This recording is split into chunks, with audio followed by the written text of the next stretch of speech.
गया है तो उसको तत्समय मिल जाती है कि उसको एक मुश्त पैसा मिल गया।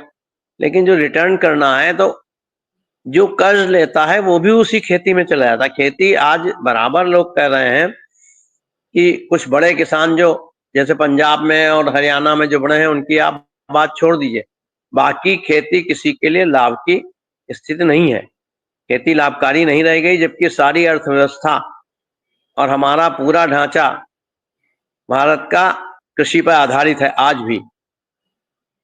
और आप ये जो लोग कहते हैं यहाँ पे बैठ के, बहुत बड़े बड़े अर्थशास्त्री, हम तो बहुत छोटे ज्ञानी व्यक्ति हैं, भारत की अर्थव्यवस्था डूबने से केवल इसलिए बची हुई है कि वो टोटल 60% 70% कृषि पर आधारित है। इसलिए कितने भी बड़े झंझावात पिछले समय में आए, लेकिन उस कृषि की व्यवस्था ने हमको हमेशा सुधार लिया। अगर वो औद्योगिक उस पर डली होती तो वही हाल होता जो बहुत सारे राष्ट्रों का हुआ।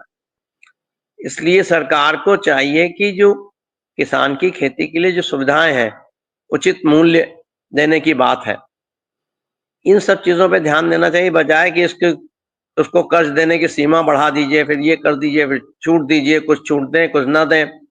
कुछ तो कहेंगे छूट तो हम ब्याज में ही देते थे। तो अलग अलग राज्य सरकारें अलग अलग तरीके से उसका इम्प्लीमेंटेशन करती हैं, तो उससे किसान को कोई फायदा नहीं होता है। सुविधाएं बढ़ाएं तो किसान के बारे में तो सरकार की नीति ही बेढंगी है। अब वो सब सारा सब ओपन करना चाहती है, ओपन ना करना। निगम सर, आप मान लीजिए अमेरिका की पॉलिसी अलग है। हम अमेरिका को भारत में तो लागू करना चाहते हैं, लेकिन उसकी पॉलिसी जो उसके लाभ आम नागरिक को नहीं देना चाहते हैं। हम ये चाहते हैं कि हम विश्व की सारी टेक्नोलॉजी लाके देश में पलट दें, लेकिन जो लाभ है वहां के नागरिक को लाभ है। जैसे अभी आपने देखा, आप तो आपके सामने ही वहां राष्ट्रपति पद का चुनाव हुआ, परिणाम आया और आपके सामने शपथ ग्रहण हुई। शपथ ग्रहण के बाद वहां जो बच्चा पैदा होगा उसकी सिटीजनशिप पर अंकुश लगा, तो कोर्ट ने कैसे खत्म कर दिया। हमारे नहीं होता, हमारे नहीं कोई बोल पाता। और जिस तरीके से चर्च में उन्होंने, फादर ने जो बोली, महिला थी जो उस चर्च की मुखिया थी, उन्होंने कितने उन्हें ताकीद दे दी। हमारे यहाँ किसी धर्मगुरु में ताकत नहीं है। हमारे यहाँ धर्मगुरु नहलवाते हैं हमारे मंत्रियों को, उन्हें उनका जलाभिषेक करते हैं और देश उसका खामियाजा भुगतता है। ये विपरीत परीक्षा थी। हम संतों के चरण धोते हैं और संतों ने नेताओं के धो दिया। पहली बार हुआ है ये, और देख लीजिए क्या हुआ है, देख लीजिए क्या हुआ है। देखिए ऐसा है ना कि अमेरिका से या पश्चिमी देशों से हर चीज की तुलना होती, बहुत सारी नीतियां अच्छी हैं, उनका अनुसरण तो अच्छी बात है।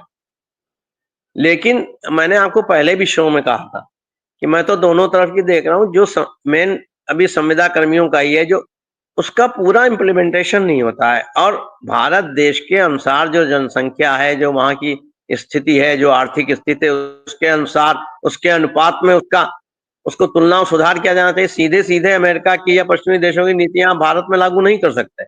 उनका सारा परिवेश अलग है, उनकी सारी स्थितियां अलग हैं।